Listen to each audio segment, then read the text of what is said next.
Hello, hi guys! Magandang hapon sa inyong lahat. This is Chino Rodriguez, Mamesagli Channel, a faith healer, also matarder. So ngayong hapon na to, tignan natin nagsabihin sa iyo ng ating mga gabay. So this is something a weekly gabay for the month of July 24 hanggang July 31 for the sign of Aries. So, Aries, welcome to my channel. Ano kayang messages, advices, and spirit guides ang ating masasaga for today's video? Kanino kayang energy or kaganapan sa buhay ng mga Aries signs ang ating mga hagilap? So, guys, this reading is a general reading lamang. Hindi lahat makaka-resonate. Kunin lamang po ang makaka-relate sa inyo. And comment down below kung kaninong energy ang ating nasaga. For us, don't forget to like and subscribe my channel and notification bell for more videos updated. Kasi maraming salamat po sa mga walang sawang pagsuporta sa aking channel, lalo-lalo na ang hindi nag-i-skip ng ads. Naway pagpalain kayo ng Diyos at may kapal siksik-liglig na gumapaw na biyayang manang balik sa inyo. So let's see what is the messages advice sa iyo ng ating angel spirit for the sign of Aries. So let's watch this. Ano kaya kaganapan sa buhay ng mga Aries ang ating mga hagilap? So, ito na. Tunghayan natin at alamin na natin yan. So, let's watch this. Angel spirits will represent the Ten of Pentacles with a long-term success and long-term investment. So, may pangmatagalan talaga pagdating sa finances. So, this is an opportunity for you. There's a financial windfall. No? May paglakas at paglago ng finances. At sinasabi dito with the Five of Pentacles na maaaring makaka-recover ka ng financial loss. No? May mga bagay na ginagabayan ka ng ating angel spirit or rather ng yung ancestors. No? Na may mga yumao sa buhay na maaaring pinoprotection at pinapangalaga ng iyong resource of income. No? Kumbaga tinutulungan ka sa pagpasok na magagandang kapalaran pagdating sa finances. There's a Queen of Pentacles without security. No? There's a good sense pagdating sa entrepreneur. No? Mukhang malakas ang iyong charisma or malakas ang atake mo pagdating sa finances. No? Kumbaga may swerte ka. No? May maganda ang kapalaran mo pagdating sa pera. Now, there's a Four of Wands, something celebration, homecoming, family gathering. There's something of Four of Wands, there's a twin flame energy, no?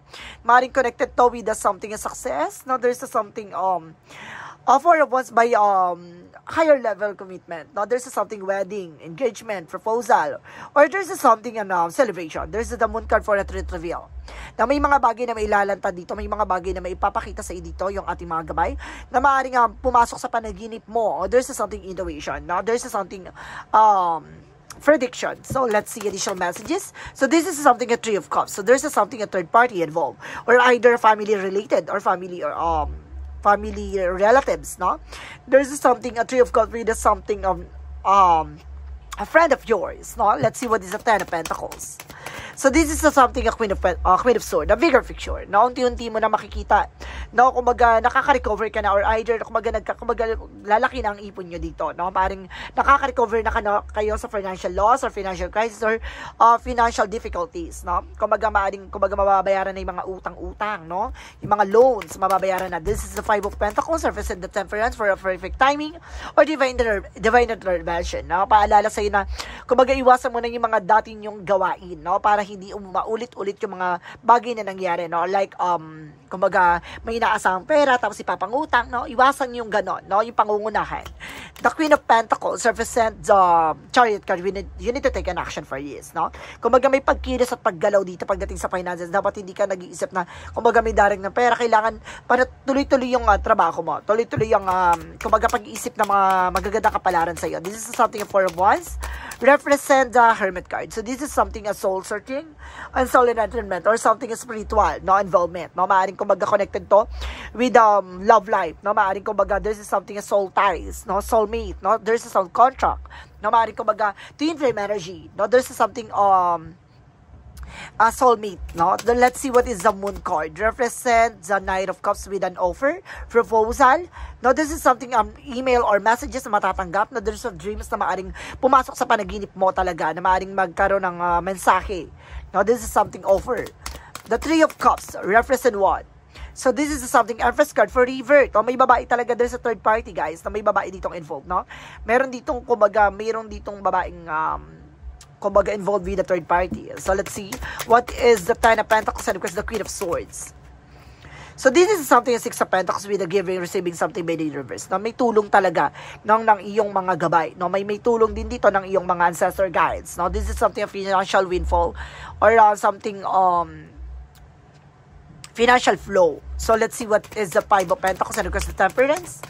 The 5 of Pentacles and the Temperance represent the Knight of Wands for resilience, no? This is something near to success, no? Napakalapit mo na sa success. O may mga bagay na tapos ka na doon sa mga kumbaga struggles, no? And of course, tapos ka na doon sa mga challenges. So let's see what is the Queen of Pentacles and of course the Chariot card. So this is the Devil. Be aware, ha, guys. Now with the negativities or something black magic, there's a curses, guys, no? Kumbaga, may pagkilos dito, guys, you need to take an action for this na maaaring kumbaga imbis na swerte yung pumasok sa inyo, puro kamalasan. No, kaya this is something freedom for financial difficulties, but this is something you need to take an action. Kung gusto mo maranasan to, you need to take an action for this na maaaring makalaya ka sa mga negatibo or kumbaga sumpa. So let's see what is the 4 of Wands and of course the Hermit card. Represent the Page of Swords. Now, this is curiosity. No? Just as something, get more information or something, do more research. No? Kailangan alamin mo, pag-aralan mo. No? Yung mga bagay na nangyari sa pagdating sa kapaligiran mo, finances, career, and love life, so on. The Moon card and of course the Knight of Cups represent the Ace of Pentacles. So this is a big shot, a big money, big opportunity. So this is something of information na binigay sa mensahe sa iyo sa panaginip mo. Na may kumbaga this is something offer. Nandito natin offer na to bilang this is bigla ang pagbabago na biglang magkakaroon ng delays, cancellations, and there's something new plans. So biglang ganon, kumbaga biglang nagkakaroon lagi ng ganon, no? Kumbaga laging hindi mo nakukuha yung opportunities na yon. So let's see what is the 3 of Cups and of course the Empress card. Represent the 5 of Cups. So there is something disappointment or regret. Na meron ditong kumbaga may mga bagay dito, tao sa paligid mo na kumbaga nagsisisi or nangihinayang kasi hindi nag-work yung ginagawa nila. But eventually, maaaring protectionan mo na, no? Maaaring nakakuha ka na ng guidance or maaaring kumbaga may gumagabay din sa'yo. At the same time, kumbaga naaring may protection ka na. No, maaring natapos mo na to, maaring kumbaga nakapag-proceed ka na for sessioning with that healing, no? Kumbaga maaring kumbaga tinapos mo na yung third party na to. So let's see what is the out.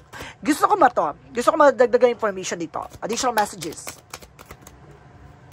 So there's the Hangman. So see, there's a feeling stuck, no? Kumbaga, okay, thank you. So this is a possible na maaring, kumbaga, lahat ng mga papasok sa'yo manghihinayang ka, lahat ng mga papasok sa'yo mawawala. This is the Hangman by delays, cancellations. No? There's the Hangman for a stuck, no? Kumbaga, sinasabi sa ito itong babae na to, ano ba tong babae na to? Sino ba to? Gusto ko malaman, no? This is something Emperor. Oh. Okay, this is a manipulator, ha? This is something of Page of Cups. So, tama yung intuition. Na maaring it's a part of your katrabaho or kamag-anak or friends na manipula. Kumbaga nagmamanipula. No? Maaring kumbaga manipulator to. Dictator. Parang ganon. Let's see what is additional messages for the outcome. So this is a strength card, confidence. Lakas ang pakiramdam mo, lakas ang loob mo dito. This is something a 7 of Cups with opportunities. Maraming opportunities na papasok pa sa'yo. And of course, sinasabi dito with an 8 of Cups, you need to let it go. And there's a getting away from the unhealthy situation. Kailangan mo na makawala sa hindi maganda situation. So let's see additional messages tayo about sa career. And there's a 10 of Swords, see backstab. Diba? May traitor talaga. Sabi ko na pagdating sa career mo may traitor, there's a 2 of Cups, see? And the Wheel of Fortune, there's a good luck, and there's a 8 of Swords. See, nasa paligid mo lang, kumbaga sinasabotahe ang inyong relasyon, ang inyong pagsasama, no? At sinasabi na the Wheel of Fortune, there's a good luck. Malalaman mo to kung sino yung nasa paligid mo lang talaga, ha? Kamag-anak, kaibigan.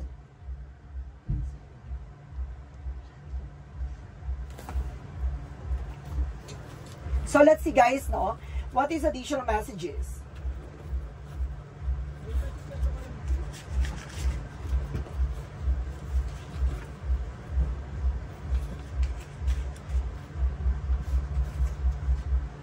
Let's see what is additional messages. About naman tayo sa love life. Sa love life mo, this is something the High Priestess. So there's a hidden agenda or hidden enemies. So see, I told you, meron talaga dito sa love life mo, guys, no? Sa relasyon nyo, meron talagang gumagawa na extended. There's a 10 of Wands para makaranas kayo ng hirap. Na para kumbaga lahat ng pumasok sa buhay niyo puro sakit at, di ba, puro kamalasan. This is something for cause. So, iwasan niyo tumanggap ng mga pagkain na galing sa labas, kamag-anak niyo man yan, ha? Kumbaga kasi there's something sabotage. Additional messages about tayo sa health. So there's something, Seven of Pentacles with a harvest time. So this is something, the King of Cups, devoted sa 40 person. May taong tutulong sa'yo dito, may taong gumagabay sa'yo dito pagdating sa finances, na magbibigay sa'yo ng, kumbaga, financial freedom, na maaaring ginagabayan ka, or may mga bagay dito na aring, kumbaga, isa na nagiging stress mo kasi yung, kumbaga, delays ng sahod, or something, kumbaga, problema pagdating sa finances, or nawala na trabaho yung asawa mo. So let's see additional messages with the money move oracle deck. This is a money and of course career reading. So let's see and watch this. And of course there's something money matters. So see, this is something, invest your money wisely. So matuto ka kung saan ka magi-invest. Matuto ka kung saan ka, kung saan mo ilalagay yung pera mo. And there is something love life, connected with your love life. See, konektado talaga ang love life and career mo. There's something home base. Sabi ko na yun, nasa bahay nyo talaga. Ibig sabihin, kamag-anak, kaibigan mo lang to, no, nakakapasok sa bahay nyo. There's something fertility. So, see, di ba, nandun eh, kumbaga, this is something, don't sacrifice family for career. See, something, oh my God, so something, kumbaga, may mali dito sa sistema dito. Pagdating sa ano, kumbaga, pati yung pamilya mo, pati ano, naapektuhan dito. There's something related talaga. Kamag-anak to gumagawa. Additional messages with the Romance Angels for Mystic Love Oracle deck.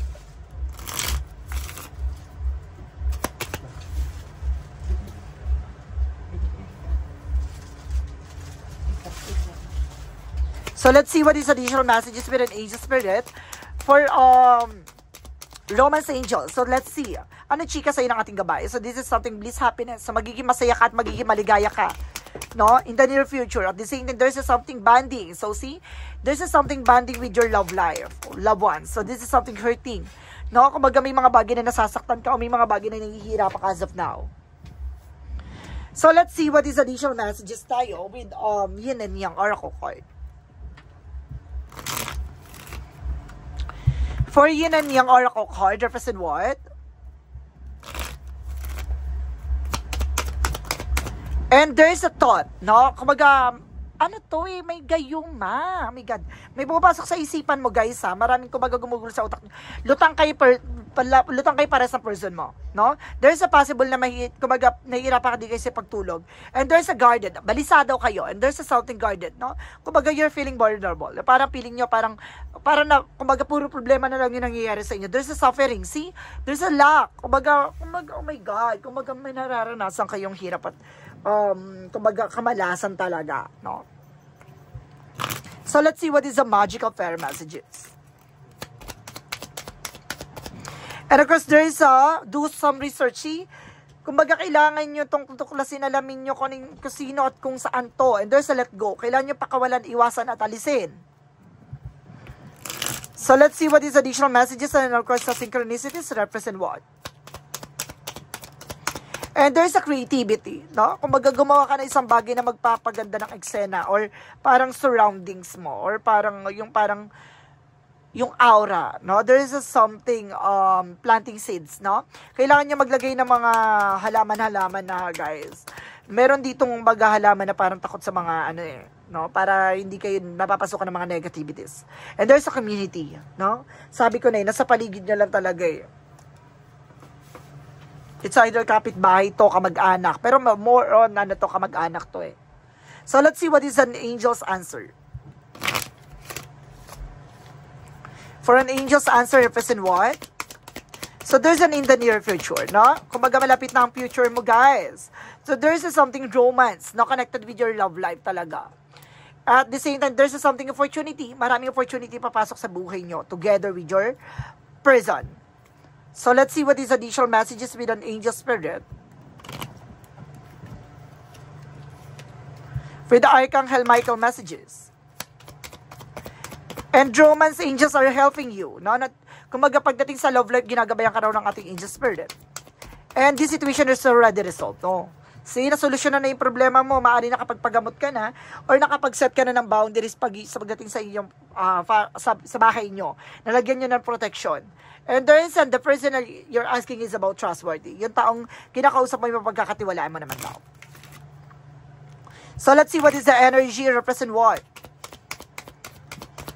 And ang adjusted possibilities, no? May mga pinto ang magbubukas at may mga pinto ang magsasara para sa iyo. And there's a healer of the ages, no? Paggagalingin ng ating Panginoon lahat ng mga sugat ng mga karanasan, mga napangyayari sa buhay mo. No, kahit gano'n katagal yan, unti-unting hihilom yan. And there's something yin and yang oracle card. So, sinasabi dito, there's a balance, no? And there's a, fifth chakra, Archangel Gabriel by intuition. Talagang pinapasok sa panaginip mo, sa intuitions mo, no? Na there's something wrong behind the scenes. Na may nagbibigay malas or pamalas sa buhay nyo. For romance angels represent attractions, no? You are being attracted. Inggitin kasi ang inyong relasyon, eh. And there's something, let your friends help you, no? Kung maghahayaan yung mga kaibigan mo, tulungan ka. Na may taong tutulong sa'yo para malaman tong eksena na to. For the chakra messages. Passions, no? Kung magagamitin mo tong bagay na to na makakapagpasaya sa'yo. Now, there's a facade. Alisin, kung may nagbabalat kayo talaga ha, iwasan nyo. And there's a trickery. Mapanlin lang to. No? Dinadaan kayo sa mga kung ano-anong bigay. Let's see what is the Monsology para hindi nyo pa siya mapag-isipan na siya ang gumagawa. No? And there's a war through your fears. Nalabanan mo yung takot at pangamba mo. And there's you and your loved ones are safe. No? Yung mga mahal mo sa buhay na banda ay safe. No? And there's your dreams in the practical plan. So, kung gusto mo matupad yung mga plano mo, kailangan maging practical ka. So, let's see what is additional messages with an angel spirit. And there is something enlightenment and divinity. Nabibigyan linaw lahat ng mga bagay sa buhay mo. No, lahat ng source of cycles, no? This is something choices, no? Kumbaga lahat ng mga bagay na pipiliin mo ay maaaring magbigay sa iyo ng pagbabago. There's something flexible. Kailangan kumbaga marunong kang tumanggap sa mga bagay na binibigay sa iyo ng ating gabay, no? Kumbaga kailangan maging flexible ka. Kailangan ko ano man 'yan, kailangan aalamin mo. Hindi pwedeng tanggi ka ng tanggi, hindi totoo, hindi ganyan. Kumbaga alamin mo yung totoo. So let's see what is additional messages. And there's a failure. So there's a mistake. No? It's an opportunity to learn. Kumbaga, may mga pagkakamali ka, biguan ka sa buhay mo, pero yan yung mga bagay na kailangang matutunan. No? There's changes. Na unti-unti mababago lahat ng mga kaganapan sa buhay mo. And there's a fear. Alisin mo lang yung takot at pangamba mo. For Archangel Raphael, messages for you. Archangel Raphael, messages for you is diet is more important here. So, kailangan nyo rin mag-diet, ha? And there's an easy as it. So, kumbaga, gagabayan ka ni Archangel Raphael na para pakawalan at bitawan yung mga bagay na alam mo hindi makakatulong for your healing, no? So, let's see what is additional messages with an angel spirit. And there's a study, marami ka talaga matututunan, marami ka pang malalaman. There's a something speaker. There's a something orasyon na talagang ginawa kayo na courses dito, guys. Let's see what is additional messages with an angel spirit. A new earth. So, there's something, keep holding a vision. So, sinasabi nang nangyayari na talaga lahat ng kaganapan sa buhay mo ngayon. Kaya kailangan mag-pay attention ka. And there's a star ancestor by look at the little deeper. Na napakalalim nito. Pero talagang hidden secrets or hidden agenda dito. Inggitera to, guys. Nainggit talaga to sa eksena nyo o sa nangyayari sa buhay nyo dahil siguro masisipag kayo or may mga tinapos kayo, family nyo, gano'n-ganyan. Laki ng inggit eh. For Jesus loving quotes, or dahil mababait yung pamilya nyo, masayahin kayo, kasi maraming pinanggagalingan ng inggit, ha. And there is a come to me, all you that labor and heavy laden, and I will give you the rest. So, see, pakawalan, bitawan yung bigat na nararamdaman mo, pasanin na pinangahawakan mo, pakawalan mo daw yan. Kasi yun yung magsisilbing blockages, para hindi mo may sakatuparan yung mga bagay na gusto mo makuha, no? For angels, number represent what? So, there's a 004 limitless potential. So, pagdating sa'yo, there's a something reset. No? Kailangan panatiliin mo palagi mag-uumpisa ka. Kumbaga, hindi ko huwag ka mapanghinaan ng loob. Kailangan, kumbaga, handa kang magsimula at handa kang magtagumpay. No? This is something, it serves as timely reminder that anything can be accomplished if you can dream it. There is no reason you can make it into reality. If someone is a possession of another person, it is also available to you. So try to remain calm. What is meant for you won't pass you by. Let go of tension, relax. So kailangan mong kumalma at kailangan mo magpatuloy, no? May mga panahon at pagkakataon na hindi pa para sa iyo. May mga panahon at pagkakataon na para sa iyo yung opportunity na yon. Kung ayon sa kalooban ng Diyos, handa kang tanggapin yon. So let's see what is the messages of life. Represent what? Represent master of life. So, may mga bagay dito na ituturo mo na, matututunan mo bago mo makita ang kahulugan ng mensahe sa iyo ng ating gabay. I dedicated my strength to the divine with me.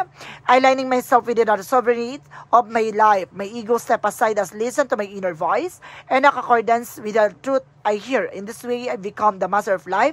I live in binding humility, grace, and love for the glory of God. So see, kumbaga pinapakita sa iyo mga bagay na kailangan mo matututunan. No? Kailangan pakawalan yung drama, ego, no? And of course, failures na lahat na nararanasan at bigat na pinagdadaanan mo, kailangan mong pakawalan. So, kailangan mong surrender lahat at maniwala at magtiwala sa poong may kapal. So guys, this is a weekly gabay for the month of July 24 hanggang July 31 for the sign of Aries. So Aries, maraming salamat for this wonderful reading. So once again, this reading is a general reading lamang, hindi lahat makaka-resonate. Kunin lamang pa makaka-relate sa inyo.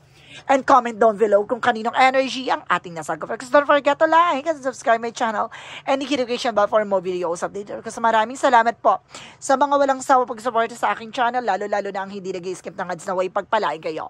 Nang Diyos at may kapalisiksik, liglig na gumapaw na biyayang manang balik sa inyo. At maraming salamat po and see you in the next video. Bye-bye and babush.